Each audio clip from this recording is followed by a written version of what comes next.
मेरा पति जमींदार था, लेकिन वो अपने माँ बाप की इकलौती औलाद था। इसलिए उसके दिल में ये ख्वाहिश पहले से ही थी कि भगवान उसे बेटा दे। जब मेरे पति और सास को पता चला कि मैं पेट से हूँ, तो उन लोगों ने मेरा बहुत ख्याल रखा। मुझे ऐसे महसूस करवाया जैसे मैं कहीं की शहजादी हूँ। डॉक्टर से एक बार भी ये नहीं पूछा कि हमारे यहाँ बेटा आने वाला है या बेटी। यही कहते रहे कि बेटा ही आएगा। लेकिन जब डिलीवरी हुई तो भगवान ने मेरी गोद में एक प्यारी सी बेटी डाल दी।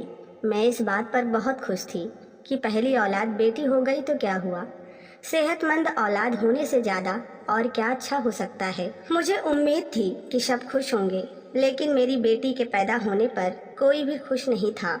जब मैं अस्पताल से घर आ गई तो पति ने कह दिया कि अगर तुम्हें दूसरी बार भी बेटा ना हुआ तो फिर मुझे कुछ और सोचना होगा। मैं हैरान परेशान रह गई कि मेरे पति मुझे शादी के 2 ही साल में छोड़ देने की धमकी दे रहा है। क्या करेगा वह? क्या वे दूसरी शादी कर लेगा? इन सब के बावजूद भी मैंने इस बात को नज़रअंदाज कर दिया। फिर मेरे यहाँ दूसरी बार भी बेटी ही पैदा हुई। अब मेरी सास मेरे पति की दूसरी शादी करवाने की बातें करने लगी। मुझ पर इतना दबाव था कि मैं दिन रात परेशान रहने लगी। मुझे अचानक बैठे बैठे दौरे पड़ने लगे थे। उन्हीं दिनों मेरा पति घर में एक नौकरानी लेकर आया और उससे कहा कि मेरी पत्नी का ख्याल रखना है, मेरा और मेरी बेटियों का काम उसे ही करना है। उसका नाम ज्योति था। वह भी मेरी तरह जवान थी, शायद मुझसे 1-2 साल छोटी थी। ज्योति के साथ मैं अपने दिल की बातें किया करती थी, अपने दिल का सारा गुबार उस पर निकाल देती थी। वह मेरी बहुत अच्छी दोस्त बन गई और मैंने उसे कह दिया कि मुझे मालकिन ना कहा करे, बल्कि मुझे दीदी कहकर पुकारा करे।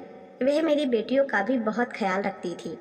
एक दिन मुझे पता चला कि वह प्रेग्नेंट है, लेकिन हैरानगी मुझे इस बात की हुई कि उसने मुझे इससे पहले अपनी शादी के बारे में नहीं बताया था। जब मैंने उससे पूछा कि तुमने मुझे क्यों नहीं बताया, तो उसने सर झुका लिया और फिर एक निहायत ही अजीब बात कही। उसने कहा कि अगर मैं आपको यह बता देती कि मैं शादीशुदा हूँ तो आपका मुझ पर से भरोसा उठ जाता। मैं हैरान हुई कि आखिर ऐसी बात क्या थी। उसने बताया कि दरअसल मैंने अपने घर वालों की मर्जी के खिलाफ शादी की है। हम लोग एक दूसरे से मोहब्बत करते थे और हमारी मोहब्बत का हमारे घर वालों को पता चल गया, लेकिन वह रिश्ते के खिलाफ थे। उन्होंने हमारा साथ नहीं दिया, इसलिए हम दोनों ने बगावत कर दी और घर से भागकर अपने पति के घर आ गई।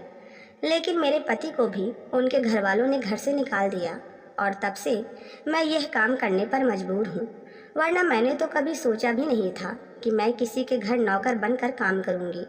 मेरा पति भी अब पहले जैसा नहीं रहा, वह बहुत बदल गया है। जब मैं घर जाती हूँ तो मुझसे ये नहीं पूछता कि मैं कैसी हूँ या मेरा दिन कैसा गुजरा।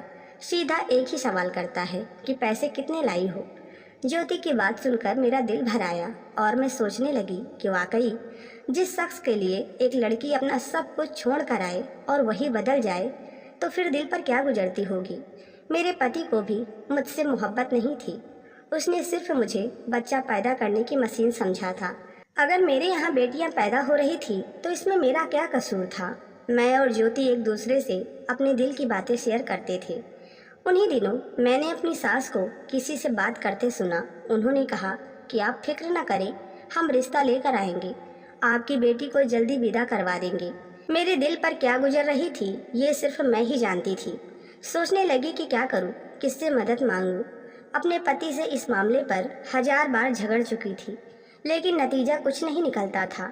हम एक दूसरे से नाराज होते और फिर कुछ दिनों ही बाद खुद ही ठीक हो जाते थे। इस तरह हमारे रिश्ते में जो थोड़ा बहुत प्यार और मोहब्बत थी वो भी कहीं निकलती जा रही थी। मेरी सास ने मुझे 2 मौके दिए थे, लेकिन दोनों बार ही भगवान ने मुझे बेटी दिया। एक दिन मैं बहुत परेशान थी। सुबह से मेरे घर में लड़की वालों के घर जाने की तैयारी हो रही थी। मैं जानती थी कि दोनों माँ बेटे कहाँ जा रहे हैं। आज ज्योति भी नहीं आई थी, उसके बिना तो मेरा दिल और भी बोझल हुआ जा रहा था। कम से कम मैं उससे बात तो कर लेती थी। मेरे पति और सास घर से निकल गए तो मैं और बेचैन हो गई। सोचा कि ज्योति के घर जाकर देख कर आऊँ कि वो आज क्यों नहीं आई। सो मैं उसके घर चली गई तो देखा कि उसकी तबीयत खराब थी और वो एक बेटे को जन्म दे चुकी थी, लेकिन उसकी हालत बहुत बुरी थी। उसके पास उसकी एक रिश्तेदार और एक दाई के अलावा और कोई भी नहीं था। उसका पति जाने कहाँ था, किसी को मालूम नहीं। वो कह रही थी कि उसे तलाश करने की कोशिश कर रहे हैं। 2 दिन पहले घर से निकला था और नशे में था, जाने अब कहाँ है। मुझसे जो हो सकता था मैंने किया। मैंने ज्योति के लिए अच्छी सी डॉक्टर को बुलाया, उसका इलाज करवाया। मैंने उसके बेटे को अपनी गोद में उठा रखा था। बहुत ही प्यारा बच्चा था, मेरी गोद में सुकून अंदाज में सो रहा था। साथ ही मेरा दिल भर गया और मैंने ज्योति के आगे हाथ जोड़ दिए। मैं उसके कदमों में बैठ गई। वो हैरान परेशान रह गई। मुझे कहने लगी, ये आप क्या कर रही हैं? मैंने कहा, मैं जानती हूँ कि मैं एक माँ से उसका बच्चा मांग रही हूँ। इसको अपनी कोख में रखकर 9 महीने तुमने तकलीफ़ उठाई है। ये तुम्हारा पहला बच्चा है, लेकिन मैं तुमसे वादा करती हूँ कि मैं इस बेटे को शहजादों की तरह रखूँगी। देखो अभी इसका तुम्हारे साथ क्या फ्यूचर है। तुम्हारा पति जाने कहाँ है, वो शराबी और जुआरी है और नशा भी करता है। कौन तुम्हारा और तुम्हारे बेटे का ख्याल रखेगा? तुम्हारी तबीयत ठीक नहीं है, ये बच्चा मुझे दे दो, मैं इसका बहुत ख्याल रखूँगी। मैं बोलती चली जा रही थी और इस बात पर मैंने ध्यान नहीं दिया कि उसके चेहरे पर हल्की सी मुस्कुराहट थी। वह मेरी बातों को बहुत गौर से सुन रही थी। जब मैंने अपनी सारी बात कह डाली तो वह हल्का सा मुस्कुराई और उस बच्चे को मेरी तरफ बढ़ाकर बोली कि दीदी, ये आपका ही है। मैं इतनी खुश हो गई कि मैंने उससे दूसरी कोई बात नहीं की, बस उससे ये वादा किया कि मैं उसकी औलाद का बहुत ख्याल रखूँगी। मैं उस बच्चे को लेकर घर आ गई और अपनी सास और पति से कहा कि यह हमारा बेटा कहलाएगा, यह इस खानदान का वारिस कहलाएगा। बच्चे को देखकर मेरे पति के जज्बात बदले थे। मेरी सास ने तो शोर मचा दिया कि जाने किसका बच्चा उठा लाई है, किसका खून है, कौन इसकी माँ है, कौन इसका बाप है और ये हमारे खानदान का वारिस कैसे बन सकता है। लेकिन मेरे पति ने जिंदगी में पहली बार मेरा साथ दिया और कहा कि ये जो कुछ कर रही है इसको करने दो। वैसे भी किसी अनाथ की परवरिश करना बहुत बड़ा पुण्य का काम है। मैंने उन दोनों को यही बताया था कि इस बच्चे के माँ बाप इस दुनिया में नहीं हैं। मैं इस बात पर बहुत हैरान थी कि सारी जिंदगी जिस पति ने मेरी छोटी से छोटी बात नहीं मानी थी, इतनी बड़ी बात पर मेरा कैसे साथ दे दिया। लेकिन अब शायद उनकी आंखें खुल गई थी और वो बदल गए थे। मैंने अपनी सास को किसी तरह समझा दिया और अब वह बच्चा हमारा ही बेटा कहलाने लगा। हमने उसका नाम सूरज रखा। सबसे ज़्यादा अजीब बात यह हुई कि मैंने उस दिन के बाद ज्योति को कभी नहीं देखा। उसके घर गई, उसकी कजिन से भी बात किया तो उसने कहा कि वह वापस गांव चली गई है। सूरज का मेरी ज़िंदगी में आने के बाद मेरी ज़िंदगी बहुत खूबसूरत हो गई थी। ज़िंदगी इतनी तेज़ी से गुजरी कि फिर किसी के बारे में ख्याल ही नहीं आया। मेरा पति सूरज के इर्द गिर्द ही घूमने लगा था। सूरज 4 साल का था जब उसकी दादी इस दुनिया से चली गई। अब हवेली पर मेरा राज होने लगा और मेरी किस्मत भी बदल गई। लेकिन मेरी ज़िंदगी में सबसे बड़ा तूफान तब आया जब सूरज 10 साल का था और मेरे पति को एक दिन हार्ट अटैक आ गया। उसने आखिरी वक्त में अपनी औलाद को अपने गले से लगा लिया। मुझे जाते जाते इतना कहा कि बच्चों का ख्याल रखना, और मेरा पति इस दुनिया से चला गया। मैं कई महीनों तक उसके गम में जलती रही। फिर मैंने खुद को कैसे संभाला ये सिर्फ मैं ही जानती हूँ। लेकिन वे कहते हैं ना कि जिम्मेदारियाँ इंसान को मरने कहाँ देती हैं। मेरी 2 बेटियाँ थीं, एक बेटा था। हवेली की जिम्मेदारियाँ भी मुझ पर ही थी और मुझे ये सब कुछ संभालना था। मेरी पहली बेटी की शादी मैंने कर दी। मेरी दूसरी बेटी बहुत ज़्यादा लाडली थी जिसका नाम अनवी था। सूरज 18 साल का हो गया, सारे घर को संभालता था, घर और ज़मीन सब कुछ देखा करता था। एक दिन जाने किस तरह उसे ये बात पता चल गई कि वो मेरे पति का सगा बेटा नहीं है। वो इस बात से परेशान था कि उसके असल माँ बाप कौन थे और क्यों उन्होंने उसे छोड़ दिया। मैंने सूरज को भी वही कहानी सुनाई जो अपने पति और सास को सुनाई थी कि उसके माँ बाप अब इस दुनिया में नहीं थे। उन्होंने उसे नहीं छोड़ा था, बल्कि वह खुद यह दुनिया छोड़कर चले गए थे। अगर मैं उसको ज्योति के बारे में बता देती तो वह ज़रूर उससे मिलने या उसे तलाश करने की कोशिश करता, और मैं ऐसा नहीं चाहती थी। अब सूरज उस घर को भी पराया समझने लगा था। मुझे समझ नहीं आ रहा था कि मैं उसे किस तरह से बांध कर रखूं। कहीं वे उदास होकर कहीं चला ना जाए तो मैं क्या करूंगी। एक दिन मेरे दिमाग में एक बात आ गई और मैंने उस पर अमल करने की ठान ली। मैंने सोचा कि मैं अपनी बेटी के साथ सूरज की शादी करवा दूंगी तो वह इस घर का दामाद बन जाएगा और उसका इस घर से रिश्ता जुड़ जाएगा, तो वह खुद को पराया नहीं समझेगा। लेकिन जब मैंने यह बात अनवी से की तो उसने साफ इनकार कर दिया, जबकि मेरी बेटी को यह पता था कि ये उसका सगा भाई नहीं है। लेकिन उसने यह बात कभी भी किसी के सामने जाहिर नहीं की थी। उसका कहना था कि उसने सूरज को भाई की नज़र से ही देखा है, वह उससे शादी नहीं कर सकती। लेकिन मैंने अनवी से कह दिया कि उसकी शादी होगी तो सिर्फ सूरज से ही होगी। वह पढ़ाई के लिए विदेश जाना चाहती थी, लेकिन मैंने उसकी शादी करने का हुक्म सुना दिया। उसने 2 दिन मुझसे बात नहीं की। मेरा भी दिल उदास रहा। मुझसे मेरे बच्चों की नाराज़गी बर्दाश्त नहीं होती थी। लेकिन तीसरे दिन वह मेरे पास आई और कहने लगी कि जैसा आप चाहती हैं वैसा ही होगा। मैं सूरज से शादी करने के लिए तैयार हूँ, लेकिन मेरी एक शर्त है। मैंने अपनी बेटी से कहा कि उसकी जो भी शर्त है मुझे मंजूर है। अनवी ने कहा कि मेरी शादी एकदम साधारण होनी चाहिए। मुझे इस बात की खुशी थी कि मेरी बेटी ने शादी के लिए हाँ कर दी। मैं शादी की तैयारियों में बिजी हो गई। मैं बाजार में थी जब मेरी आंखों ने कुछ देखा और मैं हैरान रह गई। वह कोई और नहीं, ज्योति थी। एक किराने की दुकान से कुछ सामान ले रही थी। इससे पहले कि मैं उस तक पहुंचती, वो रिक्शे में बैठकर वहां से चली गई। अब मुझे समझ नहीं आ रहा था कि मैं किस तरह उस तक पहुंचूं।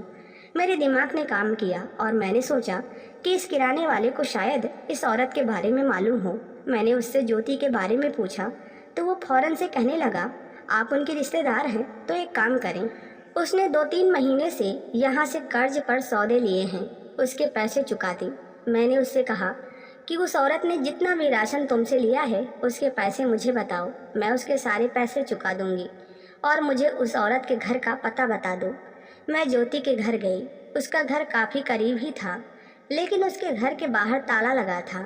मुझे हैरानगी हो रही थी कि मैंने उसे इतने सालों बाद देखा, लेकिन मैं उससे मिल नहीं पा रही। मैंने उसके पड़ोसी से उसके बारे में पूछा तो वो कहने लगी कि हाँ, वह यहाँ पर अकेली ही रहती है। मैंने पूछा कि उसका पति कहाँ है तो कहने लगी कि उसका पति तो कब का मर गया। मुझे ज्योति के लिए बहुत अफसोस हुआ। आखिर उसने मेरे लिए इतनी बड़ी कुर्बानी दी थी। मैंने सोच लिया कि जिस दिन उसके बेटे की शादी होगी मैं उसी दिन ज्योति को सरप्राइज दूंगी कि आज उसके बेटे की शादी है, और वह यह जानकर कितनी खुश होगी कि उसकी बहू दरअसल कोई और नहीं बल्कि मेरी ही बेटी है। शादी की रस्म बहुत ही सादगी से हुई। सब मेहमान चले गए। मैंने ड्राइवर को ज्योति को लेने भेज दिया, लेकिन वह लेट हो गया। बहरहाल ज्योति वहां आ गई। इतने सालों बाद उसे देखकर मुझे बहुत खुशी हुई। मैंने उसे कभी भी अपना नौकर नहीं समझा था। वो तो मेरे लिए मेरी बहन जैसी थी। मैंने उसे बताया कि आज सूरज की शादी है तो उसकी आंखों में खुशी के आंसू भर आए। कहने लगी कि बस क्या बताऊं, किस्मत ने मेरे साथ कैसे जुल्म किए, लेकिन मुझे इस बात की खुशी है कि सूरज आपके साए में सुरक्षित और खुश रहा। जब मैंने ज्योति से कहा कि यह नहीं जानना चाहोगी कि तुम्हारी बहू कौन है, तो वह बोली, क्यों नहीं, आप मुझे बताएं। मैंने कहा कि तुम्हारी बहू कोई और नहीं बल्कि मेरी बेटी अनवी है।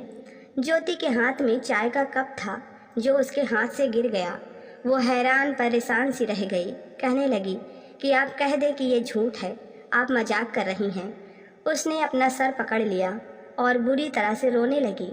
उसे ऐसा देखकर मैं भी परेशान हो गई। मैं उससे पूछने लगी कि भगवान के वास्ते बताओ, तुम क्यों रो रही हो। कहने लगी, दीदी आपने बहुत बड़ा पाप कर दिया। मैंने कहा कि क्या मतलब, तो कहने लगी कि दरअसल पाप आपसे नहीं, पाप मुझसे हुआ था, लेकिन मुझे नहीं पता था कि मुझे इस गुनाह की सज़ा आज मिलेगी, वो भी इतनी बड़ी सज़ा। मैं आपके घर कभी भी नौकरानी बनकर नहीं आई थी, बल्कि मेरा आपके पति के साथ अफेयर था। इसी वजह से मेरा अपना पति भी मुझसे नाराज़ रहता था और मुझे अपने घर से निकाल दिया था।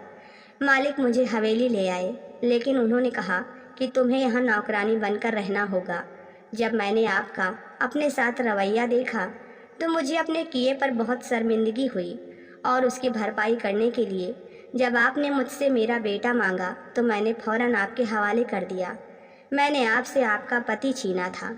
बदले में आपको अपनी औलाद देकर मैं अपनी गलती का पश्चाताप करना चाहती थी। सूरज मालिक जी का और मेरा बेटा है। इसका मतलब ये कि वो अनवी का भाई है।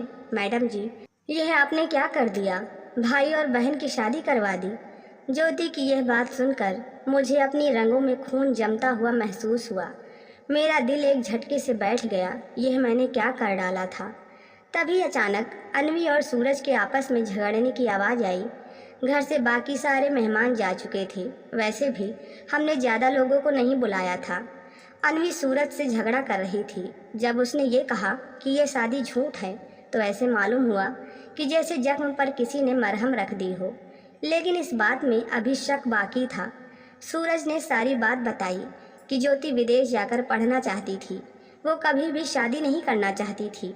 लेकिन जब आपने उस पर दबाव डाला तो उसने मुझसे कहा कि मैं उससे नकली शादी कर लूँ तो आप उस पर दबाव नहीं डालेंगी और वो विदेश चली जाएगी। यह सब झूठ था और सारा ड्रामा उसने हैंडल किया था। मैं आगे बढ़ी और जाकर सूरज को गले से लगा लिया। मैंने सूरज का माथा चूमा और उससे कहा कि बेटा, तुमने मुझे एक बहुत बड़े गुनाह से बचा लिया। मैंने अनवी को भी बहुत प्यार किया और उसको सारी बातें बताई। भगवान का शुक्र अदा किया कि जाने किसकी नेकी थी कि आज यह सब होते होते रुक गया था।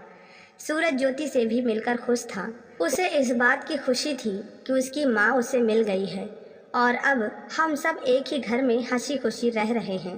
तो दोस्तों, कहानी कैसी लगी? कहानी अगर पसंद आई है तो वीडियो को लाइक करें और चैनल को सब्सक्राइब करना ना भूलें। धन्यवाद।